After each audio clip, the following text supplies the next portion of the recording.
कि पंखे में जो कैपेसिटर लगता है उसको कैसे चेक करेंगे कि कौन सा कैपेसिटर खराब है और कौन सा कैपेसिटर सही है। सीलिंग पंखा में कौन हम कैपेसिटर लगाएंगे, स्टैंड पंखा में कौन सा हम कैपेसिटर लगाएंगे, टेबल पंखा में कौन सा कैपेसिटर लगाएंगे और कूलर पंखा में हम कौन सा कैपेसिटर लगाएंगे। तो चलिए दोस्तों, बिना देर करते हुए इस वीडियो को हम शुरू करते। तो कोई भी कैपेसिटर चेक करने के लिए सबसे पहले एक हम बोर्ड ले लेंगे जिसमें 220 वोल्ट का करंट हो।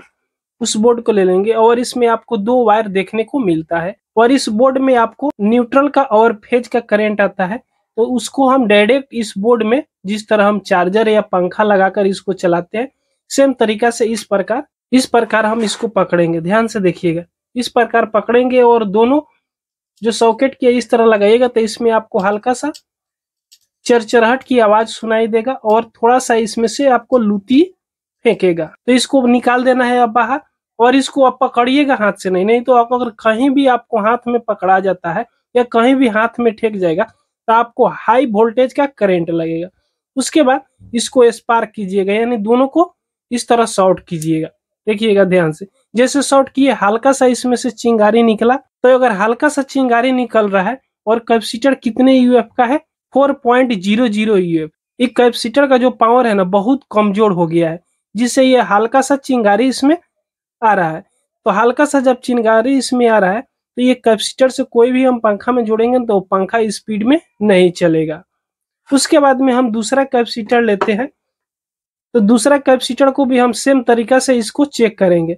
चेक करने के लिए सेम तरीका से इसको हम यहाँ पे बोर्ड में लगाएंगे। देखिएगा, इस तरह हम बोर्ड में इसको लगा देंगे। उसके बाद इसको स्पार्क करेंगे। देखिएगा, जैसे इसको यहाँ पे स्पार्क करें तो इसमें कुछ भी लूती नहीं फेंक रहा है, न चिंगारी फेंक रहा है। तो ये कैपेसिटर पूरी तरह खराब हो गया है, ये थोड़ा सा भी इसमें से चिंगारी नहीं आ रहा। फिर हम दूसरा कैपेसिटर लेंगे और सेम तरीका से इसको इस तरह, हम थोड़ा वाट बड़ा है तो इसको इस तरह मोड़ दे रहे हैं और इसको भी दोनों न्यूट्रल और फेज में इस तरह टच करेंगे। तो देखिएगा यहाँ पे उस बोर्ड में हल्का हल्का चिंगारी आ रहा है।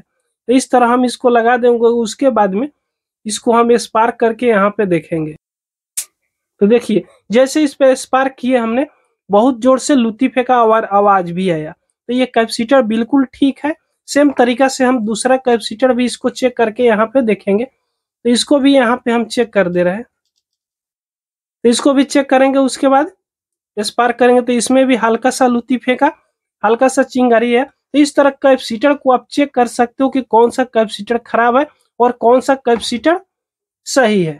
तो जो कैपेसिटर में ज्यादा लूती फेंक रहा है, ज्यादा आवाज दे रहा है, तो कैपेसिटर बिल्कुल ठीक है। और जो इसको शॉर्ट कर रहे हैं तो हल्का सा लूती फेंक रहे हैं तो ये कैपेसिटर लो हो गया है, यानी कमजोर हो गया है, इसलिए इसमें हल्का सा लूती फेंक रहा है। तो इस तरह कैपेसिटर को आप बहुत आसानी से चेक कर सकते हो।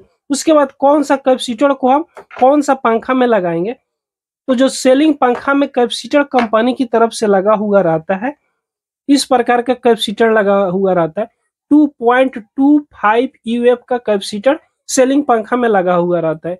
कोई भी कंपनी का आप सीलिंग पंखा लीजिएगा उसमें देखिएगा 2.25 यूएफ का कैपेसिटर इसमें लगा हुआ रहता है। ये कैपेसिटर का पावर लो हो जाता है, यानी कमजोर हो जाता है। तो सीलिंग पंखा जैसे साल भर या 2 साल चलाने के बाद में स्लो चलने लगता है। तो उसको पहले आप इस तरीका से कैपेसिटर को चेक कर लीजिएगा। उसके बाद सीलिंग पंखा में आप दूसरा कैपेसिटर लाकर इतने पावर का लगाइएगा। अगर 2.25 यूएफ का कैपेसिटर नहीं मिल रहा है तो इसके जगह पर आपको मार्केट में 2.50 यूएफ का कैपेसिटर बहुत आसानी से मार्केट में मिल जाती है। तो 2.25 यूएफ वाला कैपेसिटर की जगह पर 2.50 का कैपेसिटर बहुत आसानी से लगा सकते हो। आपकी सीलिंग पंखा पर कोई भी दिक्कत नहीं आने वाली है।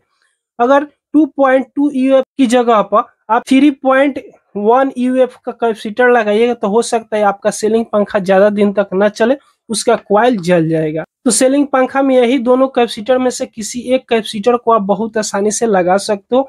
अगर इसको इस तरह कैपेसिटर चेक कर लिएगा ठीक है तो आपके सीलिंग पंखा में प्रॉब्लम होगा, इसलिए स्लो चलता होगा।